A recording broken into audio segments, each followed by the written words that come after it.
Segundo a ciência, o mundo surgiu por conta de uma grande explosão.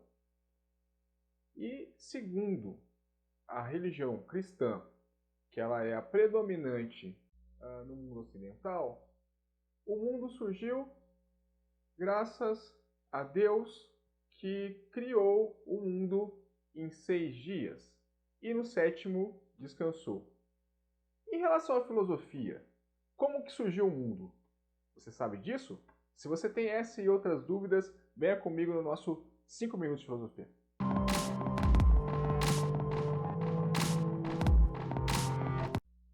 Os pré-socráticos, como o próprio nome já diz, trata-se de filósofos que surgiram antes de Sócrates e que são considerados os primeiros filósofos de todos os tempos.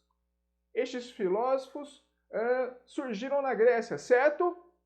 Errado.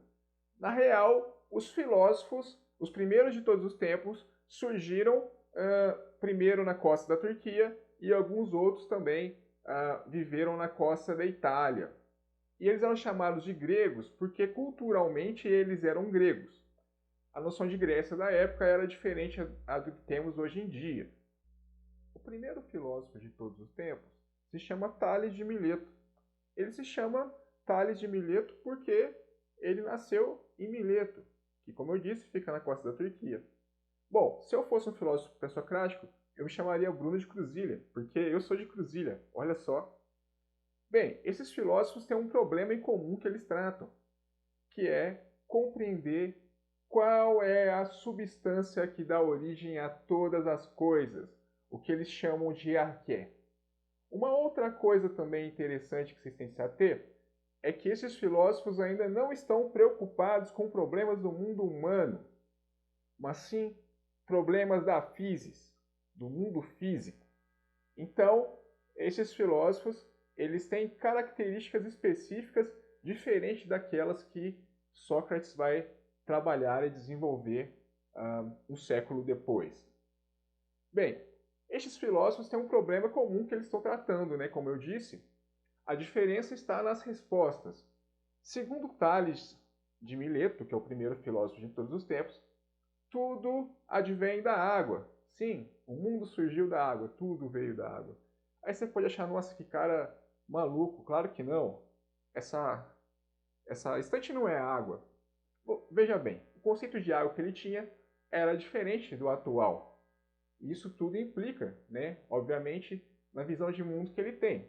Mas a sacada genial que ele tem é que ele quer explicar o mundo agora sem que tenha uma força sobrenatural por trás da explicação do problema.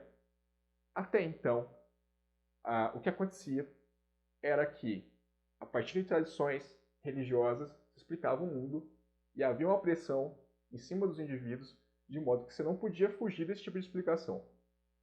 No entanto, nessa região surgiu uma liberdade religiosa, um tanto incomum para a época, que permitiu que eles explicassem o mundo de formas diferentes. E aí vieram outros filósofos, cada um dando uma resposta distinta para o problema. Anaxímenes, ele dizia, por exemplo, que tudo deriva do apeiron, uma substância que quer dizer nada mais, nada menos do que infinito, ilimitado. Anaximandro dizia que tudo veio do ar. Sim, o mundo veio do ar. Outros filósofos davam explicações distintas para o problema, como aquele cara importante para a matemática, Pitágoras, que dizia que tudo vinha dos números. Ou ainda Heráclito, que dizia que tudo veio do fogo. Ou Parmênides, que dizia que tudo veio do ser. Ou ainda outros filósofos que criaram visões muito mais próximas do modo que a gente entende o mundo nos dias atuais. Como Demócrito, por exemplo, que criou o conceito de átomo, que só foi comprovado pela ciência, inclusive, no fim do século XIX. E, em homenagem a ele, né, a química dá o nome átomo, né, para essas pequenas partículas que constituem todas as coisas. E também tem, né, o Empédocles, né, que vai falar que tudo deriva de 4 substâncias, e não uma só. vai ser o primeiro filósofo pluralista, né? Que vai dizer que tudo veio da água, terra, fogo e ar. Que são visões muito mais próximas da concepção de ciência que a gente desenvolve nos dias atuais. Uma outra coisa importante também que a gente tem que tratar, né, uma das questões mais relevantes que temos aí nesse tempo, né, que é o século VI a.C., que já surge já uma discussão fundamental, que é a questão da teoria do conhecimento. Filósofos queriam saber qual é a fonte de conhecimento seguro. O que tem dentro da percepção humana que nos permite concluir, né, coisas precisas sobre o mundo. E aí surgem duas perspectivas. Uma é o racionalismo, que fala que tudo vem da razão, do meu cérebro, e a outra, que é o empirismo, que fala que tudo vem dos sentidos, os seus 5 sentidos, né?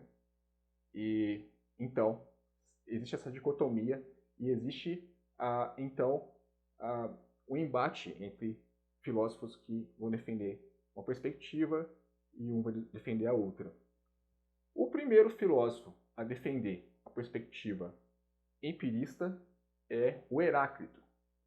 Heráclito dizia que não atravessamos 2 vezes o mesmo rio, pois da segunda vez nem o rio nem nós seremos os mesmos.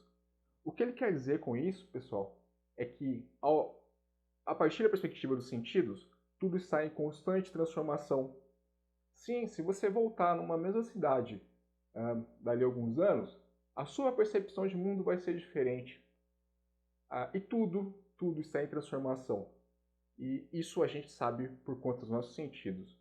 Okay? Então, essa perspectiva que ele vai defender, em oposição à perspectiva do Parmênides, que é o racionalista, e ele vai dizer o seguinte: tudo é estático, tudo é imutável, porque no mundo da razão as coisas sempre são da mesma forma que sempre foram, né? O conceito de ser humano sempre vai ser a mesma coisa. Dali milhares de anos, seres humanos vão ser coisas parecidas com o que são hoje. Então, dentro do mundo da razão, nada se transforma. A matemática e a lógica são conhecimentos que estão próximos dessa percepção de mundo que ele defende. Por exemplo, um triângulo vai ter sempre 3 lados. Isso não está em transformação, digamos assim. Isso vai ser sempre a mesma coisa, porque o próprio conceito de triângulo quer dizer 3 lados. Então, acho que é basicamente essas questões aí que a gente tem que tratar aí sobre os pré-socráticos, que são um tema relevante tanto para quem está se iniciando em filosofia, né, que são os primeiros filósofos de todos os tempos, quanto para quem quer fazer Enem, vestibular, essas coisas, porque é um assunto que sempre cai. Basicamente é isso que eu tinha para falar por hoje. Até a próxima. Tchau.